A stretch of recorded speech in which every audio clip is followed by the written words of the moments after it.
भिक्षाटन करके ट्यूशन पढ़ा के जीवन यापन हो रहा है। अब ऐसा फटेहाल शिक्षक और कैसे ज़िंदगी गुजारेगा। 40 वर्षों से हम वित्त रहित शिक्षक संघर्ष कर रहे हैं कि आखिर शिक्षक कैसे जिएगा। सर, इनका घेराव हम लोगों ने नहीं किया है। वर्षों से जो अनुदान मिला है हम लोग को वो 8-8 साल का बाकी है।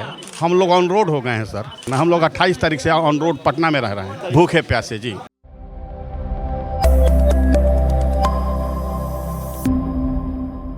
नमस्कार, आप देख रहे हैं न्यूज मंथन और मैं हूं आपके साथ राहुल तिवारी। अभी मैं मौजूद हूं नवल किशोर यादव के घर पे, जो कि बीजेपी के एमएलसी हैं। यहां पे शिक्षकों के द्वारा उनके घर का घेराव किया गया है, तो हम उन लोगों से जानने की कोशिश करते हैं कि वो लोग किस मुद्दे को लेकर के उनका घेराव कर रहे हैं। आप लोगों ने नवल किशोर यादव जी के घर का घेराव किया है, डेरा डालो, मतलब ये प्रॉपर मुद्दा क्या है? सर, इनका घेराव हम लोगों ने नहीं किया है। हम लोग शिष्ट ढंग से मिलने आए हैं, अपनी बात को, समस्या को रखने आए हैं। यहाँ 3 ही मुख्य बिंदु है कि वर्षों से जो अनुदान मिला है हम लोग को वो 8-8 साल का बाकी है।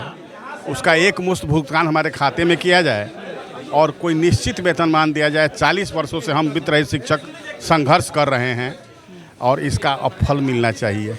आखिर वित्त रहित कब तक परेशान होगा। पिछले आप बता रहे कि पिछले 40 सालों से परेशान हैं जी। 2020 में ये जीत कर आए हैं। जी 4 सालों में। जी, 4 सालों से पहले से 1982 से हम लोगों का वित्त रहित संस्थान ये चल रहा है बिना वेतन के। आप आए सरकार में, उसके बाद से आपने अनुदान का प्रावधान किया। उसके बाद 1-2 साल मिलने के बाद वो भी 8-8 साल से बाकी। आखिर शिक्षक कैसे जिएगा, उनके परिवार का क्या होगा। हम लोग ऑन रोड हो गए हैं सर, और इसी बात को रखने शिष्ट ढंग से हम लोग आए हैं। इन्होंने तो कहा कि हम आपके अधिवक्ता हैं। जी। अधिवक्ता जो है वो केस लड़ सकता है। जी। आपको फाइनल जजमेंट देने का बात इन्होंने अभी तक नहीं किया। लेकिन हमारे अधिवक्ता में और जनरल अधिवक्ता में अंतर है सर।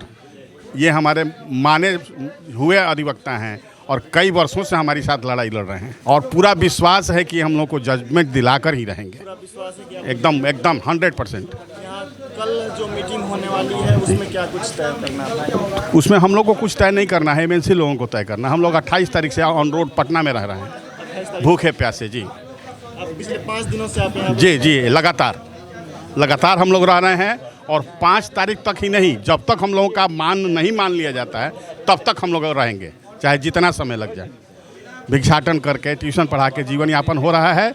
अब आगे क्या होगा वो तो सरकार ही बताएगी। 40 सालों से आप लोग इसके लिए लड़ रहे हैं, तो आपका घर परिवार कैसे चल रहा है? जमीन अब नहीं रहा, भिक्षाटन करके ट्यूशन पढ़ा के हम लोग किसी तरह से जीवन यापन कर रहे हैं, किसी तरह से जी रहे हैं। अब ऐसा फटेहाल शिक्षक और कैसे ज़िंदगी गुजारेगा वो तो आप खुद ही देख रहे हैं। ये बिहार है और यहाँ सारी चीज़ें बन जाती हैं, फ्लाईओवर से लेकर तमाम चीज़ें बन जाती हैं, लेकिन एक शिक्षा का जो नींव है, जो शिक्षक एक नींव रखता है, उसको वेतन नहीं दिया जा रहा है। वो वित्त रहित शिक्षक हैं, उन्हीं को लेकर के यहाँ पे शिक्षकों के द्वारा धरना दिया जा रहा है। ऐसी ही तमाम खबरों के लिए हमारे चैनल को शेयर करें, सब्सक्राइब करें। जय हिंद।